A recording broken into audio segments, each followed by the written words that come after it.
to play cool. Maybe I ain't playing by your rules. Everything look better with a view. Why you always in the mood? Fuck around, acting brand new. I ain't tryna tell you what to do, but try to play cool. Maybe I ain't playing by your rules. Warahmatullahi wabarakatuh. Perkenalkan, saya Dinda Meriska, mahasiswa Teknik Industri Universitas Riau Kepulauan.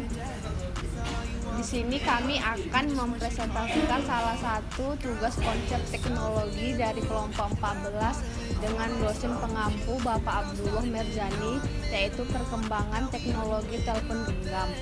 Baiklah, saya akan memperkenalkan anggota kelompok 14, yaitu Dinda Meriska dengan NPM 221010019, Yoga Febrianaldi 221010003, Herdian Ali 2210028, Leo Tamir Muslim 221010029, M Faktur Rahman 221010030. Perkembangan teknologi yang sangat pesat di era globalisasi saat ini telah memberikan banyak manfaat dalam kemajuan di berbagai aspek.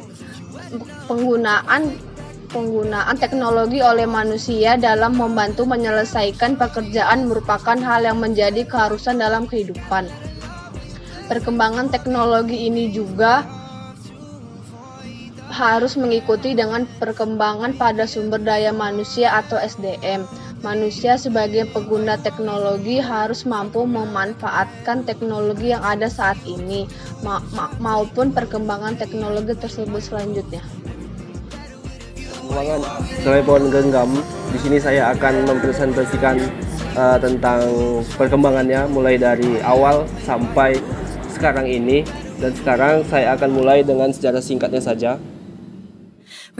Sejarah singkat telepon genggam ini bermula di saat Martin Cooper, seorang insinyur Amerika Serikat yang ahli dalam industri kabel, ingin melakukan komunikasi bebas tanpa menggunakan pesawat telepon, sehingga ia berpikir menciptakan sebuah inovasi yang kita sebut sekarang sebagai telepon genggam. Pada tahun 1970-an, ia mulai melakukan penelitian terhadap sebuah alat komunikasi tanpa kabel. Dan 1972, Martin Cooper menemukan gagasan bahwa alat komunikasi tanpa kabel harus berukuran kecil, yang ringan. Yang prototipe ini dia membutuhkan waktu 90 hari untuk menyiapkan semuanya. Pada tanggal 1973, telepon genggam buatannya mulai diuji cobakan, dan dia diyakini menjadi penemuan pertama yang melakukan panggilan menggunakan telepon genggam yang sangat kecil. Selanjutnya, apa saja sih teknologi yang terdapat pada handphone genggam? Di sini kita akan membahas teknologi yang ada di telepon genggam pada zaman sekarang. Yang pertama ada 5G. 5G merupakan jaringan seluler generasi kelima yang menjanjikan kecepatan pengunduhan dan pengunggahan data sampai 10 atau 20 kali lebih cepat dari kecepatan internet generasi sebelumnya. Yang kedua, kamera. Kamera, di mana teknologi ini merupakan memungkinkan kita dapat mengambil sebuah gambar ataupun merekam sebuah video. Yang ketiga, teknologinya adalah chipset. Chipset merupakan sebuah komponen yang di dalamnya terdapat berbagai komponen yang dapat memproses data.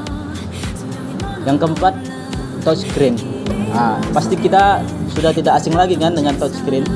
Touchscreen adalah perangkat elektronik yang mana cara penggunaannya bisa dikendalikan dengan menggunakan satu atau dua arah gerakan.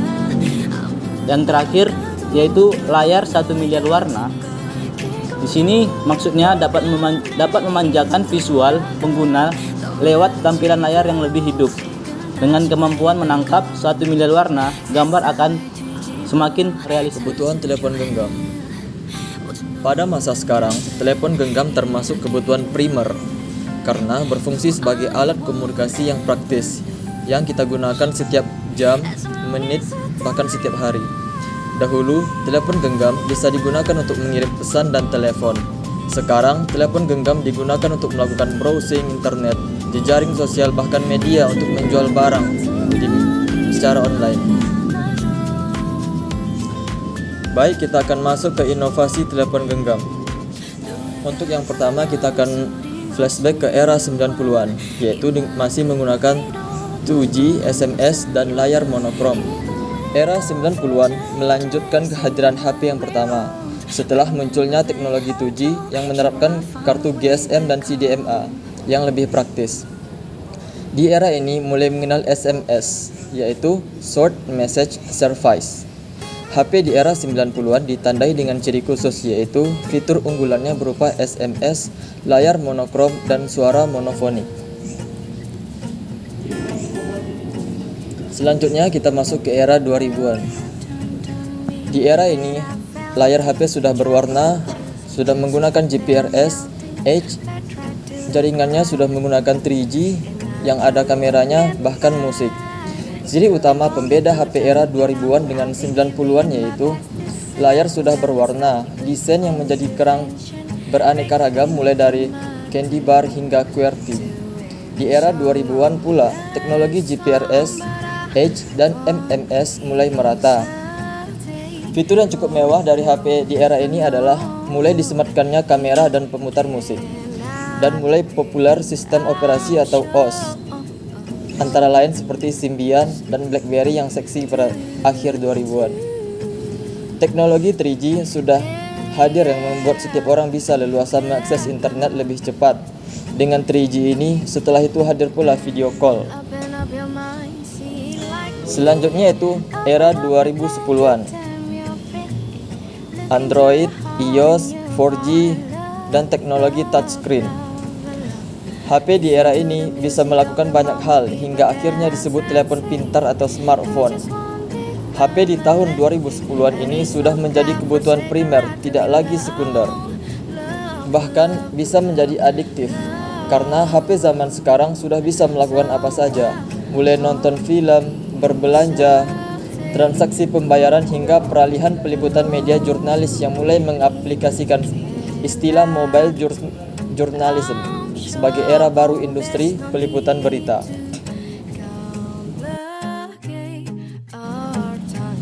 Baik, saya akan menjelaskan tentang persaingan dalam handphone atau dalam perkembangannya telepon genggam. Tadi teman-teman saya sudah menjelaskan tentang sejarah singkat, kebutuhan, inovasi, dan teknologi dari perkembangan telepon genggam dari masa ke masa. Untuk giliran saya ini, saya akan menjelaskan tentang persaingan telepon genggam di zaman sekarang, di zaman modern. Oke, persaingannya kita akan ambil dari iOS dan Android karena yang paling berkembang sekarang adalah iOS dan Android di dalam software telepon genggam tersebut. Jadi iOS ini dipakai oleh iPhone dan Android dipakai oleh beberapa telepon genggam yang lain. Jadi kita untuk Android nggak mengambil dari satu perusahaan karena banyaknya perusahaan yang menggunakan Android. Untuk iOS sendiri kita ngambilnya dari iPhone karena mereka khusus di sana. Baik, untuk persaingan mereka itu dari pihak iPhone itu menawarkan software yang bersifat non komersial, sedangkan Android itu softwarenya bersifat komersial, jadi bisa dibagikan ke bagian merek-merek atau perusahaan-perusahaan yang lain. Untuk iPhone sendiri juga elegan pada umumnya dan menggunakan bahan-bahan kaca yang khusus, jadi lebih bersifat ke modernisasi lah. Untuk Android itu lebih tergantung kepada perusahaannya, ingin mengambil lower untuk penjualannya, telepon genggamnya dipasarkan kepada masyarakat yang agak menengah ke bawah atau menengah ke atas. Kalau iPhone lebih ke menengah ke atas gitu. Untuk bagian layarnya untuk iPhone atau iOS itu sendiri lebih jernih daripada Android. Tetapi Android juga mempunyai keunggulan dalam layarnya seperti dalam Samsung itu lebih apa yang lebih bagus. Untuk iPhone sendiri juga aplikasinya kebanyakan berbayar ya daripada Android. Android itu lebih ke mereka mempunyai aplikasi gratis, tetapi pembayarannya itu di dalam aplikasi seperti berbeli item dalam aplikasi seperti itu. Kalau iPhone itu dia dari aplikasinya aja sudah bayar. Memang iPhone atau iOS itu lebih diutamakan untuk kalangan menengah ke atas dan Android lebih ke menengah ke bawah. Tetapi Android juga ada segmen untuk menengah dari menengah ke atas gitu. Kesimpulannya, pada dasarnya sebuah teknologi selalu berkembang mengikuti kebutuhan dan keinginan manusia terhadap kepraktisan dalam melakukan sesuatu. Seperti pada pembahasan kita di atas bahwa sebuah teknologi yang bernama handphone berkembang beriringan bersama keinginan manusia dalam kepraktisan dalam berkomunikasi kepada manusia lain yang tidak mudah dijangkau karena jarak yang jauh. Hingga sekarang handphone menjadi salah satu dari perkembangan teknologi tercanggih. Kecanggihan teknologi saat ini, fungsi handphone pun tidak hanya untuk alat komunikasi saja, tetapi bisa digunakan untuk mengakses internet, berfoto, dan bisa juga mengirim data. Dampak yang ditimbulkan dari handphone pada saat ini tidak hanya digunakan oleh orang dewasa saja. Sekarang juga anak-anak pun sudah banyak yang memakai handphone dengan kecanggihan yang tidak kalah dengan handphone orang dewasa, sehingga dampak terjadinya tidak hanya pada orang dewasa saja, tetapi pada anak-anak pun bisa berdampak. Sarannya, dengan semakin berkembangnya teknologi yang banyak manfaatnya, sebaiknya kita menggunakan teknologi dengan sebaik-baiknya, hindari dampak negatif dari perkembangan teknologi handphone, dan kami berharap perkembangan handphone untuk kedepannya lebih mengutamakan ke bidang yang dibutuhkan manusia ketimbang yang diinginkan. Terima kasih. Wassalamualaikum warahmatullahi wabarakatuh. Ini hidup gitu ya. Sampai kenapa nih? Izinkan saya untuk